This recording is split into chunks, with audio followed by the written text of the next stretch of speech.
Les deadlines s'approchent à une vitesse effrénée, mais vous continuez de traîner sans vraiment avancer. Vous avez cette furieuse sensation de perdre le temps et vous continuez à reporter. Parce qu'une fois vous vous rappelez de la tâche qui vous embête, vous sentez de la peine et votre cerveau collabore parfaitement et vous libère de ce sentiment en essayant de détourner votre attention vers n'importe quel autre sujet. Durant cette vidéo, je vous présente un des remèdes magiques de la procrastination, c'est la technique Pomodoro.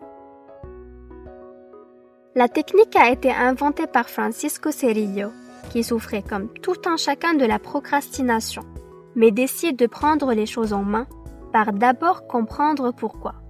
Il s'est mis alors à observer attentivement son comportement et celui de ses amis en classe, et ce, concernant l'organisation et la méthode d'étudier. Il a constaté que le nombre élevé de distractions et de coupures, couplé à un faible niveau de concentration et de motivation, étaient les causes principales de la procrastination. Il s'est lancé un pari en se posant la question à lui-même. Es-tu capable d'étudier, vraiment étudier pendant 10 minutes?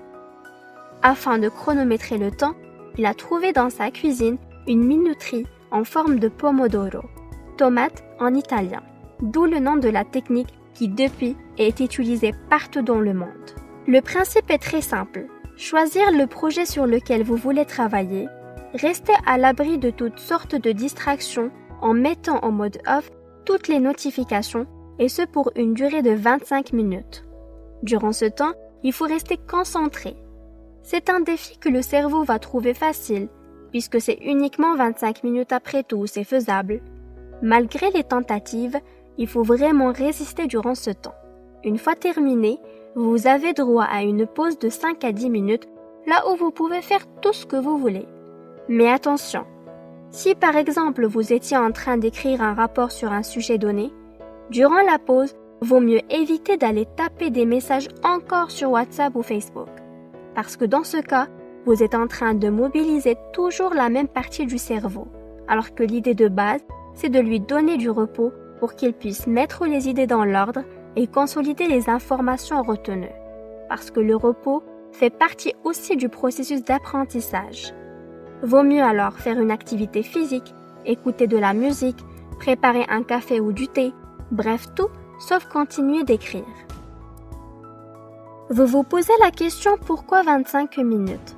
Eh bien parce que le sentiment de peine déclenché à cause d'une tâche que vous trouvez difficile dure 20 minutes. Au-delà, vous êtes libéré. Donc une fois vous réussissez durant les premières 25 minutes, vous aurez tendance à continuer même au-delà. Pour vous aider à respecter le timing et gérer mieux votre temps, je vous invite à installer l'application Focus To Do, là où vous pouvez créer une liste des tâches à faire, mais surtout, l'application vous propose des sons qui vous aideront à mieux vous concentrer. Il est important aussi de choisir un son précis et utiliser le même pour une bonne période afin de créer un ancrage entre le son et la concentration. Avec le temps, vous pouvez uniquement entendre le même son et réussir à vous concentrer plus facilement. Voilà, à la prochaine!